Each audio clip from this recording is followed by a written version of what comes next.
बहुत पुरानी बात है। महाराज विक्रम अपनी बुद्धिमानी और पराक्रम के लिए प्रसिद्ध थे। उनकी रानी सुमित्रा अपनी सुंदरता और तेज बुद्धि के कारण राज्य की शान मानी जाती थी, लेकिन उनके हृदय में कुछ ऐसा छिपा था जिसे कोई नहीं जानता था। रानी सुमित्रा के दिल में सत्ता की भूख धीरे धीरे बढ़ रही थी। वो चाहती थी कि राज्य पर उनका और उनके प्रेमी सेनापति राघव का शासन हो। महल की एक सुनसान रात में रानी सुमित्रा चुपचाप अपने कक्ष से निकलकर गुप्त सुरंग की ओर बढ़ी। उस सुरंग का रहस्य केवल कुछ ही लोग जानते थे। सुरंग के उस छोर पर सेनापति राघव इंतजार कर रहा था। रानी सुमित्रा ने धीमी आवाज में कहा, सब कुछ योजना के अनुसार चल रहा है। सेनापति राघव मुस्कुराते हुए बोला, बस एक बार और ये सिंहासन हमारा होगा। महाराज को कोई शक नहीं होना चाहिए। रानी सुमित्रा ने हंसते हुए कहा, शक तो दूर, वो मुझ पर आंख मूंद कर विश्वास करते हैं। महाराज विक्रम ने पिछले कुछ दिनों में रानी और राघव के व्यवहार में बदलाव महसूस किया। रानी अधिक समय अकेले बिताने लगी थी और राघव के चेहरे पर अजीब सी घबराहट दिखती थी। अगले दिन दरबार में महाराज विक्रम ने महसूस किया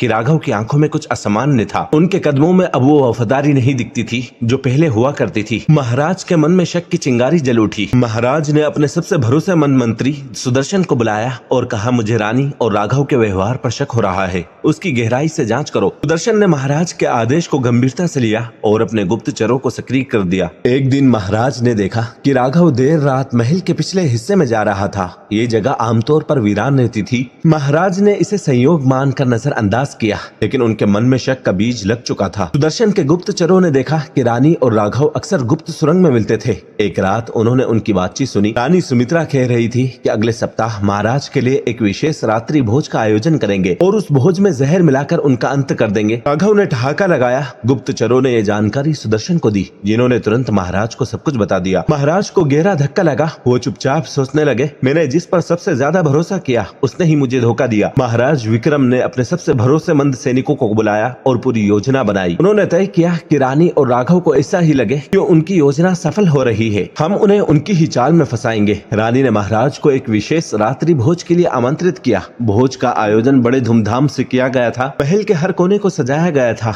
लेकिन महाराज जानते थे कि ये सजावट उनकी मौत की साजिश थी। भोजन के दौरान रानी अपनी मोहक मुस्कान के साथ महाराज को पेय दिया, लेकिन महाराज ने पहले से ही इसे बदल दिया था। उन्होंने पेय का नाटक करते हुए अपने सैनिकों को गुप्त संकेत दिया। जैसे ही रानी और राघव ने सोचा कि उनकी योजना सफल हो रही है, महाराज ने खड़े होकर गुस्से से कहा, सुमित्रा, तुम्हारी और राघव की साजिश अब और नहीं चलेगी। रानी सुमित्रा और राघव के चेहरे का रंग उड़ गया। रानी सुमित्रा ने कहा, महाराज आप ये क्या कह रहे हैं? महाराज ने गुस्से में कहा, मेरे मंत्री सुदर्शन और गुप्तचरों ने तुम्हारी हर साजिश का भंडा फोड़ दिया है। सिपाहियों ने तुरंत रानी और राघव को पकड़ लिया। रानी और राघव को दरबार में लाया गया। महाराज ने दरबारियों के सामने उनकी साजिश का खुलासा किया और कहा, तुम दोनों ने राज्य और राजा के साथ विश्वासघात किया है, तुम्हें उसकी सजा मिलेगी। रानी ने रोते हुए कहा, महाराज मुझसे गलती हो गई, कृपया मुझे माफ कर दे। लेकिन महाराज ने कठोर स्वर में कहा, जो राजा के साथ विश्वासघात करता है उसे माफी नहीं मिलती, उन्हें मिलती है मौत। उन्हें उसी सुरंग में ले जाया गया जहां उन्होंने षड्यंत्र रचा था और वहीं उनके किए की सजा दी गई। रानी और राघव की मौत ने राज्य में एक बड़ा संदेश दिया। महाराज विक्रम ने अपने शासन को और मजबूत बनाया और राज्य को दुश्मनों से सुरक्षित रखने के लिए और सतर्क हो गए। ये घटना हमेशा याद दिलाती है